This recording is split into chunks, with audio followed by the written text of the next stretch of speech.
الموضوع بقى مش موضوع فنيات فقط ولا إدارة فنية فقط ولا التشكيلة فقط.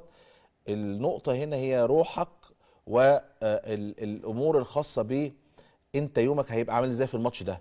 بتجهز نفسك ان يومك يبقى عامل اقصى مجهود، ان هيتعمل اقصى مجهود واقصى روح عشان تفرح الجمهور، عشان تعدل انت كمان مسارك، عشان تعدل شكلك، عشان حاجات كتير جدا. لو نادي الزمالك ما كسبش بكره هتبقى الايام اللي بعد كده مش حلوه للعيبه، هتبقى الجماهير زعلانه والاداره كمان هتبقى الامور بالنسبه لها صعبه، اللعيبه هتبقى موقفها صعب، الجهاز الفني هيبقى موقفه صعب، وبالتالي لا بديل عن الفوز من وجهه نظري انا لنادي الزمالك، مش فقط عشان تعديل شكلك وتعديل موقعك في جدول المجموعه، لا عشان نادي الزمالك كاسم ما ينفعش يكون وضعه بالشكل ده في مجموعه دوري الابطال. خلينا نروح